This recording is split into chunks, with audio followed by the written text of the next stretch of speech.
দেয়। তা তুই এখন কি করতে চাইছিস সেটা বল। বললাম না আমার ছেলে মেদিন করে মানবে সেদিনকে আমি ওরে ছেলে মেয়ে তুই গেলেই মানবে, মানার কি ছেলে আছে মানবে মানে এ বাবা বাবা ও মানবে না, ছেলে মেয়ে বাবা মানবে না, এটা একটা কথা হলো। ওর রক্ত শরীরে বললে উঠে থাকে। তোমার বাবার সামনে বসা আমি একটা প্রশ্ন জিজ্ঞাসা করবো, তোমার বাবা আমার প্রশ্ন জিজ্ঞাসা করবো, তোমার বাইরে বসাও প্রশ্ন জিজ্ঞাসা করবো, বেটা প্রশ্ন জিজ্ঞাসা করবো। এত ভালো খালি বিজুৎস ভাই বোন নামে কেস। আমি তো ভালো না, আমি তো ভালো না, আমরা ভালো না, তোমরা ভালো, ঠিক আছে তোমরা ভালো, আমরা খারাপ। ভবিষ্যৎ কিসে শেষ ও ভালো হবে। ওই বাড়ি আমি যাব না, যদি আলাদা কোথাও নিয়ে রাখতে পারে ক্ষমতা আছে নাকি আলাদা? তুই তো একটা অন্যায্য দাবি করছিস এখন। কেন অন্যায্য দাবি করছিস? ওর নিজে না পরিশ্রম করে এই বাড়িটা করেছে, যেটুকু করেছে ওর পরিশ্রমের। এবার তুই যদি বলিস যে ওকে আলাদা জায়গায় নিয়ে রাখতে হবে, বিদেশ থাকবে তার চিকিৎসা করার টাকা আজকে থাকবে না কেন? তোমার বাবার কাছেই সব কিছু। সংসারটাকে দুটো বাচ্চা কাছে যেহেতু হয়ে গেছে, তোমার সেই সুন্দর সংসারটাকে আমরা জোড়া লাগিয়ে দিতে পারি। হ্যাঁ সংসার না, যখন আমার জীব সংসার করার বয়স সেই সময় আমি সংসার করতাম না, এখন আমি সংসার কিতে সংসার করব না। আমার সংসারটা করবে না, এই তো তুই সংসারটা করবে না, এই তো আমার ছেলে ভাই উনি বলছে সংসারটা করবে না। তাহলে এরপর আর কোনো কথা থাকে? আমরা তো অনেক ভাবে ওনাকে বোঝাচ্ছি, তাই বলেন। ওনার টাকাগুলো তুমি নিলে কেন? কেন এই বাড়ি এসে না না খেয়েছে, খেয়ে টাকা পয়সার কথা আমি ছেড়ে দিলাম। ওই সব পুরো সংসার একদম তুলবে না, এই আমি একদম কথা বলবে না। দাদা ভাই আজকে ডাকা হলো কেন? 1 মাস সময় নেওয়া হলো কেন? হ্যাঁ না এর উপর ডিপেন্ড করেই তো আমাদের আজকে ডাকা হলো, এবং এনাদের টাইম মতো আমি 1 মাস টাইম দিয়ে আমরা এসেছি কিন্তু। এবং দাদারা যেটা বলবে সেটাই আমরা। এবার আপনারা কি সিদ্ধান্ত এলো সেটা তাহলে এইভাবে যদি না থাকে, হ্যাঁ না প্রশ্ন কোনোটাই আসছে না, রাস্তাটা খুলে দিচ্ছে না, তাহলে পরে আমাদের যেটা স্টেপ নেওয়া সেটা আমরা নিতে পারি, বা ওর যেটা স্টেপ নেওয়ার ও সেটা নিতে পারে, তাই তো? আমরা চাইছিলাম যে একটা সুন্দর সংসার জোড়া লাগুক, ওদের ওরা সংসারটা ফিরে পাক। একটা কথা যখন বললো যে আপনারা আমার ওই বাজার, তুমি শোনো, তুমি তোমার যেটুকু ব্যালেন্স আছে, ওকে একটা তোমার একটা বক্স আছে, তোমার একটা মাইক সেট আছে, আছে তো? এই কথা হয় না, চুপ করো, কথা বলবে না। আচ্ছা তো তোমার সেটটা আর একটাও তো পুরো সংসারের দায়িত্বটা ওর উপর ছেড়ে দেবে তুমি। না আমি দায়িত্ব নেব না, সংসারের দায়িত্ব আমি নেব না। ওই ভাড়া মাইক কোথায় ভাড়া দেবে, কি বৃত্তান্ত, বাড়ি আসলে ও ওগুলো মেনটেন করবে, ওর থেকে একটা ভালো পয়সা আসবে। আরো যে দোকান করেছো, মুদিখানার একটা ঘর করেছো, ওখানে কিছু মুদিখানার মাল তুলবে, ও বাড়ি বসে ব্যবসা করবে। বুঝতে পারছো কি বলেছি? এদিকে আর তোমার যেটুকু ব্যাংক ব্যালেন্স আছে তুমি চিকিৎসা করবা, ছেলে মেয়েকে পড়াশোনা করাবা, আর ওকে যাতে কিছু মুরগি টুরগি ছাগল গরু কিনে দিবা, ও একটু দেখভাল করবে, এইগুলো ভালো পয়সা কিন্তু ওতে, ও বাড়িতে বসেই করবে এইগুলো। এতে তোমার সংসার নিশ্চয়ই ভালোভাবে চলে যাবে। 3-4 পেট তো তোমাদের, 2 বাচ্চা, তোমরা স্বামী স্ত্রী, আর শ্বশুর শাশুড়ির ব্যাপার আমি ছেড়ে দিলাম।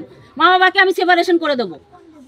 মা বাবা নিয়ে যদি তোমার প্রবলেম থাকে, মা বাবার কারণে যদি তোমার সংসারটা ভেঙে যায়, তুমি কি সেটা চাও? না, মা বাবা কোনো প্রবলেম নাই। হ্যাঁ, তুমি মান্থলি যদি পারো মা বাবাকে 1 ফুট দিতে পারলে দিও, না পারলে দিও না। তার আরো 2 ছেলে আছে, তারা দেখভাল করবে, এবং না হলে 3টে ছেলেকে সমান অংশ দিতে হবে বাবা মাকে। বাবা মাই বা কোথায় পাবে? তোমাদের দিতে হবে, 3 ভাইকে দিতে হবে। তো কোথা থেকে তুমি দেবে সেটা আমরা দেখতে যাব না, কিন্তু বাবা মা বাবার মতো থাকবে। ওর সঙ্গে কোনো রকম ঝুট ঝামেলা বাবা মার আসবে না, কোনো রকম কথা আসবে না মা বাবার সঙ্গে। আমি তোমার সংসারে ওকে নিয়ে বসাবো, তুমি তোমার ছেলে মেয়ে নিয়ে তুমি ভালো থাকো। তোমার লাইফ কিন্তু এভাবে কাটবে না। না খাও না খাইয়ে থাকো, সেটা স্বামী স্ত্রী মিলেমিশে শেয়ার করে কথা বলে সেগুলো তোমরা করবা। কিছু নেই তোমার কাছেও, কিছু নেই ওর কাছে, কিছু নেই তোমার কাছেও, কিছু নেই। এখন এই সংসারটা তোমাকেই চালাতে হবে। তুমি কি পারবে কি? হ্যাঁ কি না বলো? তোমার ছেলে বড় নিয়ে যা জোটে মুরগি না যে কি আজকে আমি এখানে দাঁড়িয়ে আছি, মাংস এনে দিতে এখানে এখনো দাঁড়িয়ে আছি, তুমি বুঝতে পারছো? তাহলে সেই কথাটা বলো, সেই কথাটা বলো, তুমি ওকে বলো, ওর হাতটা ধরো, বলছে চল, আমি যদি দুটো খেতে পারি তোকে বলতে পারবো, আজ আমি এমন আছি, কাল থাকবো না, কালকে সুস্থ হবে, এই কথাটা বলো ওকে হাত ধরে। হ্যাঁ, এখনো বাড়ি আসছিল, তখন আসলে পরে তুমি ওর হাতটা ধরো, যে তুই চল, সেটাই বলছি, তোমার হাতটা ধরো, আমরা ধরিয়ে দেবো। হ্যাঁ, ওর হাতটা ধরো তুমি।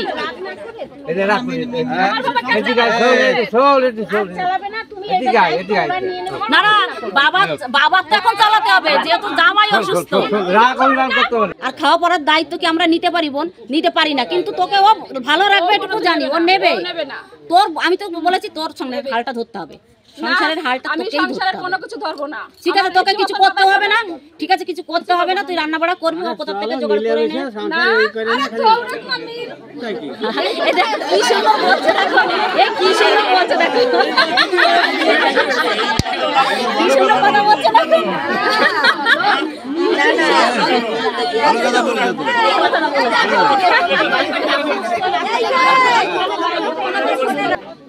মিলেমিশে থাক, সংসারটা কর, বাচ্চা কাচ্চা হয়ে গেছে। ছেলে যখন বাড়ি নিয়ে গেল, বাড়ি ভাগিনী পাঠাইছিল, নিজেরা আসেনি, বলবো না কেন? আমরা বুঝেছি সাধারণ একটা বালিশ তার ওনার বাড়ি কিন্তু এই বড় বড় তুলো গাছ, একটা বালিশ নিয়ে দুদিন টাকা নিয়ে বাপের বাড়ি চিরকাল থাকাও তো একটা সমস্যা, অনেক খরচা। ওরা পুরনো যা অতীতে ঘটে গেছে, আমি ঠাকুরদা হিসাবে সবসময় বলবো যে মিলেমিশে দাঁত খুলে দিয়ে যা যা দাঁত খুলে দিয়ে ঘরে। আমি অনুরোধ করবো মিলেমিশে তোমরা সংসার করো। মনে করো ওর কাছেও টাকা পয়সা নাই, তোমার কাছেও টাকা পয়সা নাই, এবার দুইজন মিলেমিশে এবার বাড়ি নিয়ে গেলে যা তোর বাপের বাড়ি যা ব্যাংক থেকে টাকা তুলে নেয় হবে না, সেইটার সমস্যার সমাধান করো। সেই কথাটা আগে বলো তো, দুইজন মুখ খুলে দুইজনই কথা বলো। মাখন কইছে একেবারে মনের কথা। সেই কথাটা আগে দুইজন আলোচনা করো, তারপরে এনাদের দায়িত্বে এনারা আমাদের লিখে দিয়ে যাবে এবং আমরাও লিখে রাখবো ওনাদের দিয়ে যে আমরা মহিলা সমিতি এবং গার্জিয়ান মানে নাতি জামাইয়ের বাবা এবং নাতি জামাই নিজে থেকে দিদি থেকে আমরা মেয়েটাকে স্বেচ্ছায় হাতে তুলে দিলাম, যেন বাড়ি যেয়ে কোনো অশান্তি না হয়। এরপরে অশান্তি হলে আমরা কেস করতে বাধ্য হইব, বাস। এ কিন্তু আমরা পরিষ্কার লিখে নেব।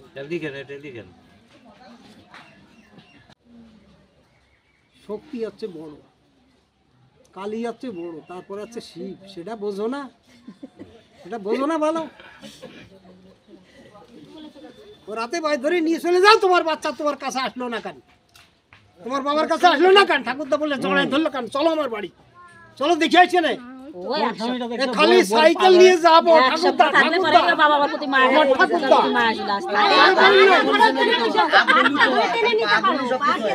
করেন না সেটা না, আমি সেই প্রথম